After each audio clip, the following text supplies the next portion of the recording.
ओम शांति। आज बाबांकर 26 एप्रिल 2026 अव्यक्त मुरली पुनरावृत्ति 31 डिसेम्बर 2009। अव्यक्त मुरलीर सारांश अछि नूतन वर्षरे सर्व आत्मा को संदेश देई सुवर्ण दुनियार उपहार दिय। बाबांक समान हेबा पई देही अभिमानी स्थिति रे रहिबार अभ्यास को स्वाभाविक कर। नूतन वर्षरे सर्वात्मा को संदेश देई सुवर्ण दुनियार उपहार दिय। बाबांक समान हेबा पई देही अभिमानी स्थिति रे रहिबार अभ्यास को स्वाभाविक कर। आज बाप दादा प्रत्येक संतान को स्नेह एवं बाप दादांकर लव रे लवलीन स्वरूप रे देखुछंती। प्रत्येक संतान परमात्मा स्नेह रे चमकुछंती। सबु पिला स्नेह रूपी विमान रे आसी पहुंची जाइछंती। एमिति तो समस्ते नूतन वर्ष पालन करिबा पई आसीछंती, किंतु समस्तंकर नयन रे कोन देखा जाउछि? नूतन वर्ष। नूतन वर्ष तो निमित्त मात्र अटे, किंतु तुम समस्तंकर नयन रे केउ उमंग देखा जाउछि? परस्पर को तीनोटी अभिनंदन देउछना। गोटिए हेला निजर नुआ जीवनर अभिनंदन, एवं द्वितीय रे नुआ जुगर अभिनंदन, एवं तृतीय रे परिवार सहित एवं बाबांक सहित मिलन करिवार अभिनंदन। एबे तुम मानकर नयन रे केउ दृश्य घूरी बुलुछि? निजर नवजुगर दृश्य सामना को आसी जाउछि ना? मन भितरे उमंग आसी जाउछि जे नुआ जुग आसिला कि आसिला। नूतन जुगर चिकिमिकिया पोशाक तुम सम्मुखरे एते स्पष्ट रूप रे देखा जाउछि जहा कि आज संगम जुगरे अछु, किंतु अति शीघ्र एही भली चिकिमिकिया पोशाक पिंधिबार अछि। सम्मुखरे देखि खुशी हेउछ, सेथिपाई अभिनंदन देउछ मध्य एवं नेउछ मध्य। जेपरि पुराणा वर्ष को विदाय देउछ तापरे ताको भूली जाउछ, नुआ वर्ष ही सामना को आसी जाउछि। सेही परि तुम सम्मुखरे पुराणा दुनिया को अभिनंदन नुहे, किंतु नुआ दुनिया को अभिनंदन दिया जाउछि एवं पुराणा दुनिया को विदाय दिया जाउछि। तेणु आज समस्तंक भितरे नूतन जुगर उमंग उत्साह रहिछि। लोक माने मध्य नूतन वर्षर अभिनंदन देउछंती एवं ता सहित उपहार मध्य देउछंती। तेणु बाप दादा मध्य तुम मानकु पुराणा स्वभाव संस्कार को विदाय देई नुआ दुनिया को जीवार उपहार देउछंती, जेउठारे केवल प्राप्ति ही प्राप्ति रहिछि। संक्षेपरे एही कथा कुहा जाउछि जे नुआ दुनिया रे कौनसी भी वस्तु अप्राप्त नुहे। एही भली सुवर्ण विश्वर उपहार बाप दादा तुम प्रत्येक संतान को उपहार रूप रे देई देइछंती। तुम मानक भितरे मध्य निशा रहिछि ना जे आम सुवर्ण जुगी विश्वर आमे अधिकारी हेउछु। एभली उपहार आउ केही भी देई परिबे नहीं। तेणु बाबा मध्य प्रत्येक संतान को एही निर्देश देइछंती जे सर्व आत्मा को बाबांकर एही सुवर्ण जुगी विश्वर संपत्तिर संदेश देई सेमानकु मध्य तुमे उपहार दियो। तेबे तुम पाखरे केउ उपहार अछि? गोटिए हेला नुआ दुनियार उपहार दियो। द्वितीय रे तुम पाखरे बहुत संपत्ति अछि। सेगुड़िक हेला गुण रूपी संपत्ति, शक्ति रूपी संपत्ति, सोमान रूपी संपत्ति, एही भली केते संपत्ति रहिछि। तेणु समस्तंकु कौनसी ना कौनसी गुणर कौनसी ना कौनसी शांतिर उपहार दियो, जहा द्वारा सेमानेकर जीवन मध्य परिवर्तन होई जाऊ एवं सेमाने सुवर्ण दुनियार अधिकारी होई जांतु। काहेकि ना आजिकाली देखुछ तो चारियाडे दुख अशांति बढ़ी बढ़ी चलीछि। चारियाडे समस्तंक भितरे भय एवं चिंता लगी रहिछि। तेणु एही भली दुखी अशांत आत्मा मानकु अति कम रे एही संदेश निश्चित देई दियो जे एबे बाबा आसीछंती। तेणु एबेठारु तुमे माने अविनाशी संपत्तिर अधिकारी होई जाओ। एही संदेश तुमे माने प्रत्येक आत्मा को देउछ मध्य, किंतु एबे भी केतेक बाबांकर संतान एही संदेश पाइबारु वंचित अछंती।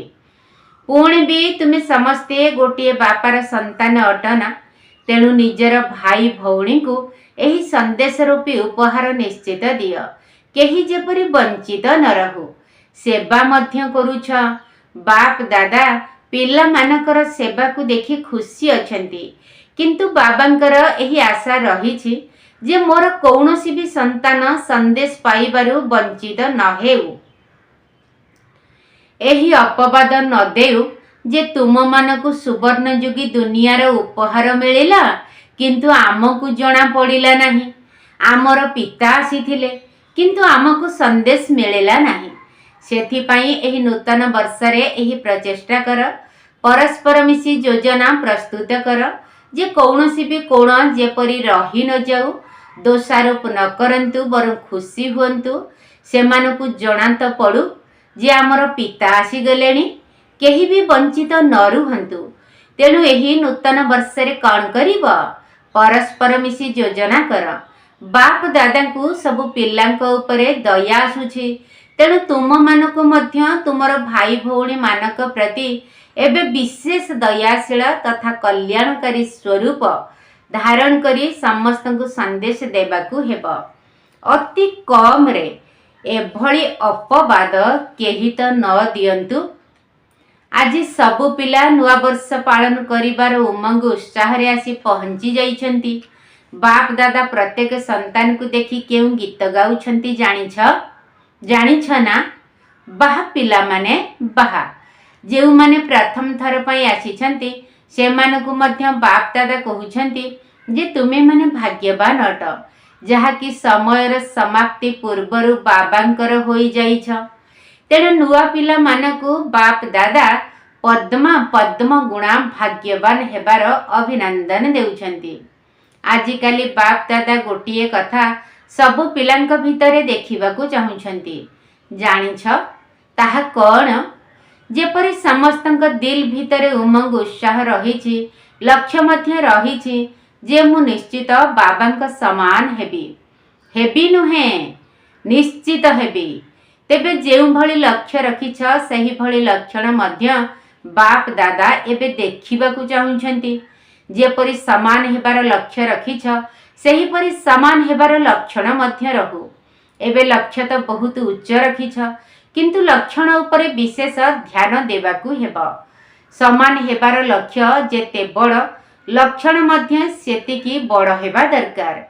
एबे केही पिला लक्षण धारण करिबाकू मध्य चाहुछंती, किंतु मझिरे पुणी भी कहि देउछंती मु बहुत चाहुछि जे, किंतु तेबे एही किंतु शब्दटी बाहरी जिबा दरकार। तुम मानकर चेहरा एवं चाली चलन दूररु ही जेते बड़ लक्ष्य रखिछ सही अनुसार लक्षण मध्य चेहरा रे देखा जाऊ, चाली चलन रे देखा जाऊ। जेपरि तुमे माने पूर्वरु देह अभिमान रे थिल, किंतु सेते बेले तुमर देह अभिमानर नेचर स्वाभाविक होई जाइथिला। सेति पई केबे पुरुषार्थ करिछ कि जे देह अभिमान आसु? देह अभिमानर नेचर स्वाभाविक होई जाइथिला। अधा कल्प कौनसी पुरुषार्थ करिनाह। सेही परी एबे मध्य देही अभिमानी हेबार नेचर नेचुराल अर्थात स्वाभाविक अटे त। जेबे कि देह अभिमानर नेचर नेचुराल होई जाइथिला, केबे भाबु नथिल जे मु देह अभिमान को आसी जानती कि एभली पुरुषार्थ केबे करिछ कि? एबे भी देह अभिमान एवं देही अभिमान रहिछि, किंतु देही अभिमानी हेबारे एते मेहनत काहींकी लागुछि? काहींकी ना बाप दादांक पाखकु समाचार आसुछि जे केबे केबे देह अभिमान को समाप्त करिबा पई मेहनत करिबाकू पडुछि। जेबे कि देह अभिमान नेचुराल थिला, तेबे देही अभिमानी हेबा पई मेहनत काहींकी लागुछि? तेणु बाप दादांकु पिला मानकर मेहनत करिबा आदौ भल लागु नाही। ପିଲାମାନେ ମେହନତରୁ ମୁକ୍ତ ହୋଇଯାଆନ୍ତୁ ଏବଂ ଦେହୀ ଅଭିମାନୀ ସ୍ଥିତି ନ୍ୟାଚୁରାଲ ନେଚର ହୋଇଯାଉ, ତେବେ କୁହାଯିବ ଲକ୍ଷ୍ୟ ଏବଂ ଲକ୍ଷଣ ସମାନ ହେଲା। ତାପରେ ଦେଖିବ ବାବାଙ୍କ ସମାନ ହେବା ପାଇଁ ବହୁତ ସହଜ ଏବଂ ନ୍ୟାଚୁରାଲ ନେଚର ଅନୁଭବ ହେବ। ଯେପରି ବ୍ରହ୍ମା ବାବାଙ୍କୁ ଦେଖିଛ, ଏତେ ବଡ଼ ପରିବାରର ଦାୟିତ୍ୱ ଥାଇ ମଧ୍ୟ ଦେହୀ ଅଭିମାନୀ ସ୍ଥିତି ତାଙ୍କର ନ୍ୟାଚୁରାଲ ନେଚର ହୋଇଯାଇଥିଲା। ଯଦିଓ ପିଲାମାନଙ୍କ ଉପରେ ମଧ୍ୟ ଦାୟିତ୍ୱ ରହିଛି, କିନ୍ତୁ ବ୍ରହ୍ମା ବାବାଙ୍କ ତୁଳନାରେ ତାହା କ'ଣ ଲାଗୁଛି? ଯାହା ବି ଦାୟିତ୍ୱ ଥାଉ, ଧରିନିଅ ଜୋନ୍ର ଦାୟିତ୍ୱ ରହିଛି ବା ଯଜ୍ଞର କୌଣସି ଅଫିସିଆଲ କାରବାରର ଦାୟିତ୍ୱ ରହିଛି, କିନ୍ତୁ ସେହି ଦାୟିତ୍ୱ ବ୍ରହ୍ମା ବାବାଙ୍କ ତୁଳନାରେ କ'ଣ କୁହାଯିବ? ବ୍ରହ୍ମା ବାବା ତ ଶିବ ବାବାଙ୍କ ସହଯୋଗ ଦ୍ୱାରା ବାସ୍ତବିକ ରୂପରେ କରି ଦେଖାଇଛନ୍ତି ଯେ ନିର୍ଦ୍ଦେଶକର୍ତ୍ତା ବାବା ସବୁ କିଛି କରାଉଛନ୍ତି। ମୁଁ କେବଳ କର୍ମକର୍ତ୍ତା ହୋଇ ବାବାଙ୍କ ସମାନ ନ୍ୟାରା ଏବଂ ପ୍ୟାରା ଅଟେ। ତେଣୁ ଯେହେତୁ ବାବାଙ୍କ ସମାନ ହେବାକୁ ଚାହୁଁଛ, ତେବେ ଏହି କଥା ଚେକ୍ କର ଯେ ମନ ଦ୍ୱାରା ହେଉ ବା ବାଣୀ ଦ୍ୱାରା ହେଉ ବା କର୍ମ ଦ୍ୱାରା ହେଉ, ଯେମିତିକା ବି ଡ୍ୟୁଟି ଥାଉ, କିନ୍ତୁ ମୁଁ କର୍ମକର୍ତ୍ତା ଅଟେ, ଟ୍ରଷ୍ଟି ଅର୍ଥାତ୍ ନିମିତ୍ତ ଅଟେ। ନିର୍ଦ୍ଦେଶକର୍ତ୍ତା ମାଲିକ ଶିବ ବାବା ଅଟନ୍ତି। ତେବେ ନିର୍ଦ୍ଦେଶକର୍ତ୍ତାର ପାଠଟି ଚାଲୁ ଚାଲୁ ଭୁଲି ହୋଇଯାଉଛି। ତେଣୁ ଲକ୍ଷ୍ୟ ଏବଂ ଲକ୍ଷଣକୁ ସମାନ କରିବାକୁ ହେବ। ଏବେ ପୁରୁଣା ବର୍ଷକୁ ବିଦାୟ ଦେବା ସହିତ ଏହି ଲକ୍ଷ୍ୟକୁ ଲକ୍ଷଣରେ ଦେଖାଇବାକୁ ହେବ। ନୂଆ ବର୍ଷରେ ଭାଷା ମଧ୍ୟ ନୂଆ ହେଉ। କ'ଣ କରିବି, ମାୟା ଆସିଯାଉଛି, ମୁଁ ଚାହୁଁନାହିଁ କିନ୍ତୁ ଆସିଯାଉଛି, ଏହିଭଳି ଶବ୍ଦ ବା ସଂକଳ୍ପକୁ ମଧ୍ୟ ପୁରୁଣା ବର୍ଷ ସହିତ ବିଦାୟ ଦେଇଦିଅ। କେବଳ ବର୍ଷକୁ ବିଦାୟ ଦିଅ ନାହିଁ। ବାପ ଦାଦା ମଧ୍ୟ ଶୁଣାଇ ଦେଇଛନ୍ତି ଯେ ମାୟା ମଧ୍ୟ ତାଙ୍କ ପାଖକୁ ଆସୁଛି ଏବଂ କ'ଣ କହୁଛି ଜାଣିଛ? ମୁଁ ତ ଭାବୁଛି ଯେ ମୋର ଯିବାର ସମୟ ହୋଇଗଲାଣି, କିନ୍ତୁ କେହି କେହି ପିଲା ମୋତେ ତ ଆବାହନ କରୁଛନ୍ତି, ତେଣୁ ମୁଁ କ'ଣ କରିବି? ତେଣୁ ଆଜି ବିଦାୟ ଦେବା ସମୟରେ ମାୟାର ଭିନ୍ନ ଭିନ୍ନ ରୂପକୁ ମଧ୍ୟ ବିଦାୟ ଦେବାକୁ ହେବ। କ'ଣ ସାହସ ଅଛି ତ? ଅଛି ସାହସ? ହାତ ଉଠାଅ। କ'ଣ ବିଦାୟ ଦେବାର ସାହସ ଅଛି? ପଛବାଲାଙ୍କର ସାହସ ଅଛି ତ? ଯାହାଙ୍କ ଭିତରେ ସାହସ ଅଛି ସେମାନେ ହାତ ଉଠାଅ। ତେବେ ବାବା ଏହିଭଳି ସାହସ ପାଇଁ ପଦ୍ମ ପଦ୍ମଗୁଣ ଅଭିନନ୍ଦନ ଦେଉଛନ୍ତି। କାହିଁକି ଜାଣିଛ? ବାପ ଦାଦା କାହିଁକି ଏହା ଉପରେ ଜୋର ଦେଉଛନ୍ତି? କାହିଁକି ନା ତୁମେ ସମସ୍ତେ ଦେଖୁଛ ଦୁନିଆର ଅବସ୍ଥା ଖୁବ୍ ଜୋରରେ ବିଗିଡ଼ିବା ଆରମ୍ଭ ହୋଇଗଲାଣି ଏବଂ ବାପ ଦାଦାଙ୍କର ଏହି ମହାବାକ୍ୟ କିଛି ଦିନ ହେବ ଚାଲୁଛି ଯେ ସବୁ କିଛି ଅଚାନକ ହେବାର ଅଛି। ତେବେ ଯଦି ଅଚାନକ ହେବ କିନ୍ତୁ ବହୁତ ସମୟର ଅଭ୍ୟାସ ନଥିବ, ତେବେ କୁହ ଅଚାନକ ସମୟର ଅଭ୍ୟାସର ଆବଶ୍ୟକତା ପଡ଼ିବ ନା ନାହିଁ? ଏବେ ଏବେ ଦେଖ ବାପ ଦାଦା ହୋମୱାର୍କ ଦେଇଛନ୍ତି ଯେ 10 ମିନିଟ୍, ଟୋଟାଲ 24 ଥର 10-10 ମିନିଟ୍ର ହୋମୱାର୍କ ଦେଇଛନ୍ତି। ତେଣୁ ଅନେକ ପିଲାଙ୍କୁ ମୁସ୍କିଲ ଲାଗୁଛି। ତେଣୁ ଚିନ୍ତା କର, ଯଦି 10 ମିନିଟ୍ର ଅଭ୍ୟାସ ହୋଇପାରୁନାହିଁ, ତେବେ ଅଚାନକ ସମୟରେ କ'ଣ କରିବ? ବାବା କହିଲେ ଯଦି 10 ମିନିଟ୍ର ଅଭ୍ୟାସ ପିଲାମାନଙ୍କ ଦ୍ୱାରା ହୋଇପାରୁନାହିଁ, ତାହେଲେ ଅଚାନକ ପେପରରେ କ'ଣ କରିବ? ବାପ ଦାଦା ଜାଣୁଛନ୍ତି ଯେ 24 ଥର ଭିତରେ କେତେ ଜଣଙ୍କୁ ସମୟ ଟିକିଏ କମ୍ ମିଳୁଛି, କିନ୍ତୁ ବାପ ଦାଦା ପରୀକ୍ଷା କରୁଛନ୍ତି ଯେ 10 ମିନିଟ୍ ପାଇଁ କେବଳ ଗୋଟିଏ ସ୍ମୃତିରେ ଯେବେ ଇଚ୍ଛା, ଯେପରି ଇଚ୍ଛା ସେପରି କରିପାରିବ। ବାପ ଦାଦା ଏପରି କହୁନାହାନ୍ତି ଯେ ଏବେ ବି 10 ମିନିଟ୍ କର। ଆଚ୍ଛା, ହୋଇପାରୁନାହିଁ, ଯିଏ କରିପାରୁଛ କର। ଯଦି ହୋଇପାରୁନାହିଁ ତେବେ 5 ମିନିଟ୍ କର। 5 ମିନିଟ୍ରୁ 6 ମିନିଟ୍, 7 ମିନିଟ୍, ଯେତିକି ବଢ଼ାଇ ପାରିବ ସେହି ଅନୁସାରେ ଚେଷ୍ଟା କରି ଦେଖ। ବାପ ଦାଦା ତ ନିଜେ କହୁଛନ୍ତି ଏଥିରେ କୌଣସି ବାଧ୍ୟତାମୂଳକ ନାହିଁ। ଯଦି 10 ମିନିଟ୍ ଅଧିକ ଲାଗୁଛି ତେବେ 8 ମିନିଟ୍ କର, 9 ମିନିଟ୍ କର। ଯେତେ ଅଧିକ କରିପାରିବ ସେତେ ଅଭ୍ୟାସରେ ପକାଅ। କାହିଁକି ନା ବହୁତ କାଳର ବରଦାନକୁ ବାସ୍ତବିକ ରୂପରେ ଏବେ ହିଁ କରିପାରିବ। ଯଦି ଏବେ ବହୁତ କାଳର ଅଭ୍ୟାସ ନ ହେବ, ତେବେ ବର୍ତ୍ତମାନର ବହୁତ କାଳର ପୁରୁଷାର୍ଥର ଯେଉଁ ପ୍ରାପ୍ତି ମିଳିବା କଥା, ଅଧା କଳ୍ପର ସେହି ବହୁତ କାଳର ଫରକ ଆସିଯିବ। ତେଣୁ ଯେତିକି ହୋଇପାରୁଛି ସେତିକି କରିବା ପାଇଁ ବାପ ଦାଦା ଅନୁମତି ଦେଉଛନ୍ତି। କିନ୍ତୁ 5 ମିନିଟରୁ ଅଧିକା କର। ଯଦି 10 ମିନିଟ ହୋଇ ନ ପାରୁଛି ତେବେ 7 ମିନିଟ କର, 8 ମିନିଟ କର, 5 ମିନିଟ ପାଇଁ ମଧ୍ୟ ଅନୁମତି ଅଛି। କିନ୍ତୁ ଯଦି କେବେ କେବେ 10 ମିନିଟ ହୋଇପାରିବ ତେବେ ବହୁତ ଭଲ। ଏଭଳି ସମୟ ମଧ୍ୟ ଆସିବ ଯାହାକି ତୁମମାନଙ୍କୁ ନିଜ ପାଇଁ ଏବଂ ବିଶ୍ୱ ପାଇଁ ମଧ୍ୟ କିରଣ ଦେବାକୁ ପଡ଼ିବ। ସେଥିପାଇଁ ବାପ ଦାଦା ଅନୁମତି ଦେଉଛନ୍ତି ଯେତେ ଅଧିକ ସମୟ କରିପାରୁଛ ଏହି ଅଭ୍ୟାସ କର। କାହିଁକି ନା ବର୍ତ୍ତମାନର ବହୁତ ସମୟ ଭବିଷ୍ୟତର ଆଧାର ଅଟେ। କ'ଣ ଠିକ୍ କଥା ତ? ଯଦି ବି କଷ୍ଟ ଲାଗୁଛି କିଛି କଥା ନାହିଁ, ଏବେ ତ କୌଣସି ଆପତ୍ତି ନାହିଁ ଏବଂ ବାବାଙ୍କୁ ଶୁଣାଇଦେଲ ଯେ କଷ୍ଟ ଲାଗୁଛି, ତେଣୁ ବହୁତ ଭଲ କରିଛ। କାହିଁକି ନା ଧରିନିଅ ତୁମେ 10 ମିନିଟ ବସିପାରୁନାହଁ, ଭାବିବାରେ ହିଁ ସମୟ ବିତି ଯାଉଛି, ତେବେ 5 ମିନିଟ ମଧ୍ୟ ସେହିପରି ଚାଲିଯିବ।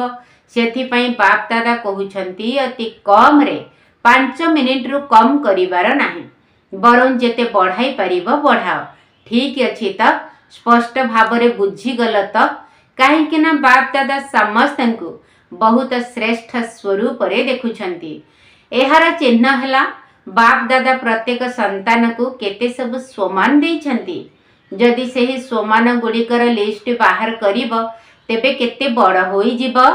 ଆଜି ବାପ ଦାଦା ଅମୃତ ବେଳାରେ ଚକ୍ର ଲଗାଇବାକୁ ଯାଇଥିଲେ। କ'ଣ ଦେଖିବାକୁ ଯାଇଥିଲେ ଜାଣିଛ? ବାପ ଦାଦା ପିଲାମାନଙ୍କୁ ସ୍ୱମାନ ଗୁଡ଼ିକର ବହୁତ ବଡ଼ ମାଳା ଦେଇଛନ୍ତି। ଯଦି ଗୋଟିଏ ଗୋଟିଏ ସ୍ୱମାନରେ ସ୍ଥିତ ହୋଇ ସେହି ସ୍ଥିତିରେ ବସିବ ବା ଚାଲିବ ତେବେ ସ୍ୱମାନ ଗୁଡ଼ିକ କହି ଚାଲିଥିବ ଏବଂ ମାଳା ଘୁରାଉଥିବ, ତେବେ ବହୁତ ମଜା ଲାଗିବ। ସ୍ୱମାନ ଗୁଡ଼ିକର ଲିଷ୍ଟ ତ ରଖିଛ, କିନ୍ତୁ ଗୋଟିଏ ଗୋଟିଏ ସ୍ୱମାନ କେତେ ବଡ଼ ଅଟେ ଏବଂ କିଏ ଦେଇଛନ୍ତି? ସ୍ୱୟଂ ୱାର୍ଲଡ ଅଲମାଇଟି ଅଥୋରିଟି ଅର୍ଥାତ୍ ସର୍ବଶକ୍ତିମାନ ପିତା ହିଁ ପ୍ରତ୍ୟେକ ସନ୍ତାନକୁ ଅନେକ ଗୁଡ଼ିଏ ସ୍ୱମାନର ଲିଷ୍ଟ ଦେଇଛନ୍ତି। ତାକୁ କାମରେ ଲଗାଅ। କାହିଁକି ନା ଅନ୍ୟ କୌଣସି ଅଥୋରିଟି ନାହିଁ ଯେ ତୁମର ଏହି ସ୍ୱମାନକୁ କମ୍ କରିଦେବ। ଅନ୍ୟ କାହାକୁ ବି ଏତେ ଗୁଡ଼ିଏ ସ୍ୱମାନର ମାଳା ମିଳିନାହିଁ। ତେଣୁ ବାପ ଦାଦା ଦେଖୁଛନ୍ତି ଯେ ସତ୍ୟ ଯୁଗରେ ତ ରାଜ୍ୟ ଭାଗ୍ୟ ମିଳିବ, କିନ୍ତୁ ଏହି ସ୍ୱମାନର ମାଳା ସଙ୍ଗମ ଯୁଗର ଅବଦାନ ଅଟେ। ବାପ ଦାଦା ଯେତେବେଳେ ବି ପିଲାମାନଙ୍କୁ ଦେଖୁଛନ୍ତି ସେତେବେଳେ ପ୍ରତ୍ୟେକ ସନ୍ତାନକୁ ସ୍ୱମାନର ସ୍ଥିତିରେ ହିଁ ଦେଖୁଛନ୍ତି। ବାହା ପିଲାମାନେ ବାହା, ତେଣୁ ସ୍ୱମାନର ଅଧିକାରୀ ପଣିଆରେ ରୁହ। ମୁଁ କିଏ? ସବୁ ସମୟରେ କୌଣସି ନା କୌଣସି ସ୍ୱମାନର ସ୍ଥିତିରେ ହିଁ ରୁହ ଏବଂ ଚେକ୍ କର ଯେ ଆଜି ଅମୃତ ବେଳାଠାରୁ ଯେଉଁ ସ୍ୱମାନକୁ ବୁଦ୍ଧିରେ ରଖିଛି ତାକୁ କାର୍ଯ୍ୟରେ ଲଗାଉଛି ତ? ସ୍ୱମାନ ଗୁଡ଼ିକ ସମ୍ପତ୍ତି ଅଟେ ନା? ତେଣୁ ସମ୍ପତ୍ତି ତ ବୃଦ୍ଧି ପାଇବାର ସାଧନ ଅଟେ। ସମ୍ପତ୍ତିକୁ ଯେତେ ଯେତେ କାର୍ଯ୍ୟରେ ଲଗାଇବ ସେତିକି ବଢ଼ି ବଢ଼ି ଚାଲିବ। ତେଣୁ ଆଜି ବାପ ଦାଦା ଦେଖୁଥିଲେ ଯେ କେଉଁ ପିଲାମାନେ ସ୍ୱମାନରେ ରହୁଛନ୍ତି ଏବଂ କାହାର ସ୍ୱମାନର ସ୍ମୃତିର ମାଳା ବଡ଼ ଥିଲା ତ ଆଉ କାହାର ମାଳା ଛୋଟ ଥିଲା। ତେବେ ଯେଉଁଠି ସ୍ୱମାନ ରହିବ ସେଠାରେ ଦେହର ସ୍ମୃତି ସମାପ୍ତ ହୋଇଯିବ। ତେଣୁ ଆଜି ବାପ ଦାଦା ଚାରିଆଡ଼େ ଚକ୍ର ଲଗାଇ ଦେଖିଲେ ଯେ ସ୍ୱମାନ ଯେପରି ସମ୍ପତ୍ତି ଅଟେ ସେହିପରି ପ୍ରତ୍ୟେକ ଶକ୍ତିକୁ ଏବଂ ଗୁଣକୁ ମଧ୍ୟ ବ୍ୟବହାର କର, କାର୍ଯ୍ୟରେ ଲଗାଅ। ତେଣୁ ମାୟା ଆସି ଯାଉଛି ବୋଲି ଯେଉଁ ସମସ୍ୟା ସୃଷ୍ଟି ହେଉଛି, ପ୍ରକୃତରେ ମାୟା ଆପେ ଆପେ ଆସୁନାହିଁ। ମାୟା ବିଷୟରେ ବାପ ଦାଦା ତ ଶୁଣାଇ ସାରିଛନ୍ତି ଯେ ମାୟା କହୁଛି ମୋତେ ନିମନ୍ତ୍ରଣ ଦେଉଛନ୍ତି, ସେଥିପାଇଁ ମୁଁ ଯାଉଛି। ଏମିତି ଯାଉନାହିଁ। ତେବେ କୌଣସି ବି ସାଧାରଣ ସଂକଳ୍ପ କରିବା ବା ଶକ୍ତି ଗୁଡ଼ିକୁ ହାତଛଡ଼ା କରିବା ଅର୍ଥ ମାୟାକୁ ନିମନ୍ତ୍ରଣ ଦେବା। ଯଦି କହୁଛ ଆମେ ଚାହୁଁନାହୁଁ କିନ୍ତୁ ଆସିଯାଉଛି, ତେବେ ବଳବାନ କିଏ ହେଲା? ଆମେ ଚାହୁଁନୁ କିନ୍ତୁ ମାୟା ଆସିଯାଉଛି। ତେବେ ମାୟା ବଳବାନ ହେଲା ନା ତୁମେ ହେଲ? ତେବେ ଆଜି ପୁରୁଣା ବର୍ଷ ସମାପ୍ତ ହେଉଛି। ନୂଆ ବର୍ଷରେ ନୂଆ ଉମଙ୍ଗ, ନୂଆ ଉତ୍ସାହ। କାହିଁକି ନା ସଙ୍ଗମ ଯୁଗର ଗାୟନ ରହିଛି। ପ୍ରତ୍ୟେକ ଦିନ ଭିତରେ ଉତ୍ସାହ ଭରି ରହିଛି ଏବଂ ପ୍ରତ୍ୟେକ ଦିନ ଉତ୍ସବ ଅଟେ। ଯେଉଁଠି ଉମଙ୍ଗ ଉତ୍ସାହ ଅଛି ସେଠାରେ ଉତ୍ସବ ଅଛି। ତେଣୁ ପ୍ରତ୍ୟେକ ଦିନ ଉତ୍ସବ, ଏହି କଥାକୁ ଭଲ ଭାବରେ ପକ୍କା କରିଦିଅ ଏବଂ ପ୍ରତ୍ୟେକ ଦିନ ଚାଲିବା ବୁଲିବା ସମୟରେ ମଧ୍ୟ ନିଜର ଚାର୍ଟ ରଖ, ଚେକ୍ କର जदि चेक करिबो तेबे परिवर्तन मध्य करिबो, जदि चेक न करिबो तेबे परिवर्तन किपरि करिबो।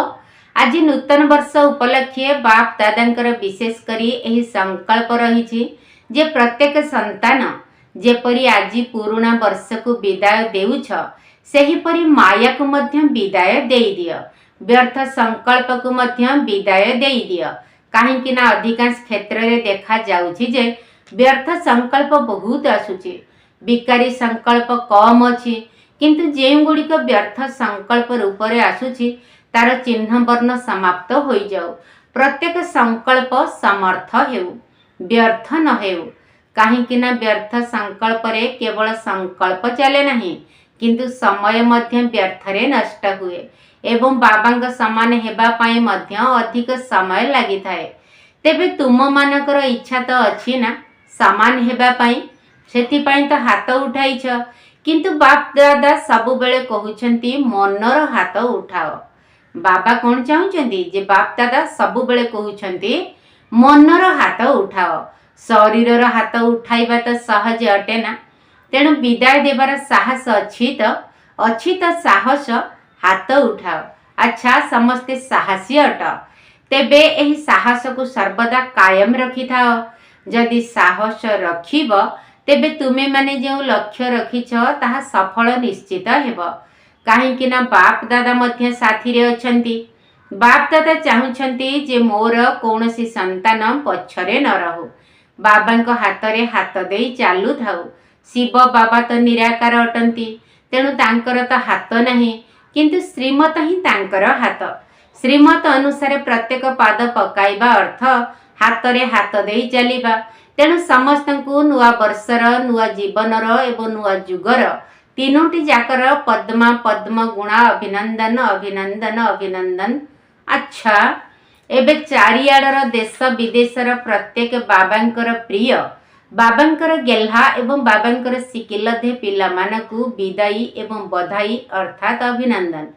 बाप दादा यह मध्य सुनाइछंती जे पुराणा वर्ष सहित पुराणा संस्कार गुड़िकु मध्य विदाय देउथिबा, पुराणा स्वभाव को मध्य विदाय देउथिबा महावीर पिला मानकु प्रति पादरे पद्मर रोजगार जमा करुथिबा बाप दादा सर्वदा जेउ सब स्वमान गुड़िकु देइछंती सेही स्वमान गुड़िकर स्थिति रे स्थित रही अनुभव करुथिबा प्रत्येक संतान को बाप दादा एभଳି रूपरे देखुछंती जे मोर प्रत्येक संतान 21 जन्मर अधिकारी अटे। सारा कल्प भितरे 21 जन्मर अधिकारी हेबार संपत्ति तुम पिला मानकु ही मिलुछि। तेणु चारिआडर एही भଳି श्रेष्ठ अधिकारी पिला मानकु बाप दादा तथा पिता शिक्षक एवं सतगुरु रूपरे अर्थात तीनोटी रूपरे स्नेह संपन्न शुभेच्छा एवं नमस्ते देउछंती। आम आत्मिक संतान मानकर आत्मिक बाप दादांकु नमस्ते नमस्ते नमस्ते एवं सुप्रभात। वरदान सेवारे बा पुरुषार्थरे सफलता प्राप्त करुथिबा डबल मुकुटधारी भव। सेवारे बा पुरुषार्थरे सफलता प्राप्त करुथिबा डबल मुकुटधारी भव। संगम जुगरे सर्वदा निजकु डबल मुकुटधारी मने करी चलो। गोटिए हला लाइट अर्थात पवित्रतार मुकुट एवं द्वितीयटी हला दायित्वर मुकुट प्यूरिटी एवं पावर लाइट एवं माइट मुकुट धारण करुथिबा आत्मा मानक भितरे सर्वदा डबल फोर्स अर्थात दुई गुण शक्ति सर्वदा कायम रही थाए। एही भली डबल फोर्स वाला आत्मा माने सर्वदा शक्तिशाली स्थिति रे रही थांती। सेमानकु सेवारे हेउ बा पुरुषार्थरे हेउ सर्वदा सफलता प्राप्त होई थाए। स्लोगन दिव्य गुण गुड़िक आधार रे मन वचन एवं कर्म करिबा ही दिव्यता अटे। दिव्य गुण गुड़िक आधार रे मन वचन एवं कर्म करिबा ही दिव्यता अटे। अव्यक्त इशारा महान हेबा पाई मधुरता एवं नम्रतार गुण को धारण कर। कौनसी भी जिनिस को प्रथमे गरम करी नरम करा जाए, तापरे ताकु छांचरे पकाई तार रूप को परिवर्तन करा जाई थाए। सेहीपरि एठारे मध्य गरम करिबा हला शक्ति रूपरे स्थित हेबा एवं नरम करिबा अर्थ नम्र हेबा अर्थात स्नेह स्वरूप रे स्थित हेबा। जेउमानक भितरे प्रत्येक आत्मा प्रति स्नेह थिबा ସେହି ମାନେ ହିଁ ନମ୍ରଚିତ ସ୍ଥିତିରେ ରହିପାରିବେ। ଯଦି ସ୍ନେହ ନାହିଁ ତେବେ ନା ଦୟାଳୁ ହୋଇପାରିବେ ନା ନମ୍ରଚିତ ହୋଇପାରିବେ। ତେବେ ଶକ୍ତି ସ୍ୱରୂପ ଭିତରେ ଯେପରି ମାଲିକପଣିଆ ରହିଛି, ସେହିପରି ନମ୍ରତା ଭିତରେ ସେବାର ଗୁଣ ରହିଛି।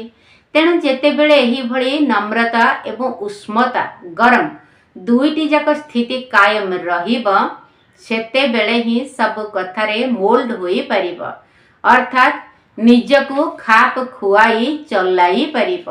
ଆଚ୍ଛା, ଓମ୍ ଶାନ୍ତି। ଗେହ୍ଲା ସନ୍ତାନରେ ଏକମାତ୍ର ବାବା ସ୍ମର। ଗେହ୍ଲା ସନ୍ତାନରେ ଏକମାତ୍ର ବାବା ସ୍ମର। ସ୍ଥିତିକୁ ସର୍ବଦା ଏକରସ କରି, ସ୍ଥିତିକୁ ସର୍ବଦା ଏକରସ କରି, ଫେରି ଚାଲ ନିଜ ଘର। ଗେହ୍ଲା ସନ୍ତାନରେ ଏକମାତ୍ର ବାବା ସ୍ମର। ବିତିଗଲା ଯାହା ଡ୍ରାମା ଅଟେ ତାହା, ବିତିଗଲା ଯାହା ଡ୍ରାମା ଅଟେ ତାହା, ଏକଥା ସ୍ମୃତିରେ ରଖ। ନିନ୍ଦା ସ୍ତୁତି ମାନ ଅପମାନ ସବୁ, ନିନ୍ଦା ସ୍ତୁତି ମାନ ଅପମାନ ସବୁ, କ୍ଷଣିକେ କର ତୁ ଦୂର। ଗେହ୍ଲା ସନ୍ତାନରେ ଏକମାତ୍ର ବାବା ସ୍ମର। ଏପରି କରମ କର ନାହିଁ କେବେ, ଏପରି କରମ କର ନାହିଁ କେବେ, ଦୁଃଖ ଦଟାଇ ଯାହା। କ୍ଷୀର ଖଣ୍ଡ ହୋଇ ରହିଥାଅ ସଦା, କ୍ଷୀର ଖଣ୍ଡ ହୋଇ ରହିଥାଅ ସଦା, ସ୍ୱଭାବ କରି ମଧୁର। ଗେହ୍ଲା ସନ୍ତାନରେ ଏକମାତ୍ର ବାବା ସ୍ମର।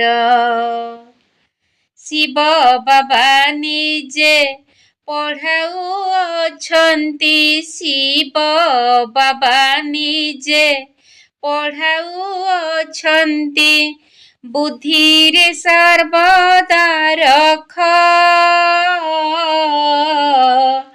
ଶୁଦ୍ଧ ସଂକଳ୍ପର ଦୃଢ଼ ବ୍ରତ ଧରି, ଶୁଦ୍ଧ ସଂକଳ୍ପର ଦୃଢ଼ ବ୍ରତ ଧରି, ବାବା ହୃଦେ ସ୍ଥାନ କର। ଗେହ୍ଲା ସନ୍ତାନରେ ଏକମାତ୍ର ବାବା ସ୍ମର।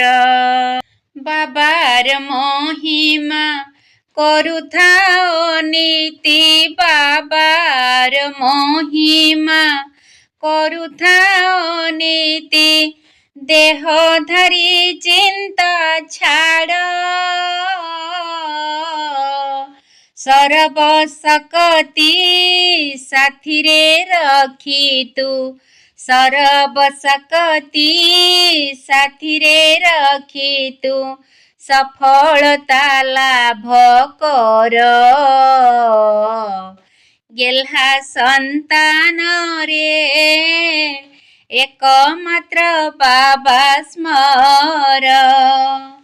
ସ୍ଥିତିକୁ ସର୍ବଦା ଏକରସ କରି, ସ୍ଥିତିକୁ ସର୍ବଦା ଏକରସ କରି, ଫେରି ଚାଲ ନିଜ ଘର। ଗେହ୍ଲା ସନ୍ତାନରେ ଏକମାତ୍ର ବାବା ସ୍ମର। ଏକମାତ୍ର ବାବା ସ୍ମର।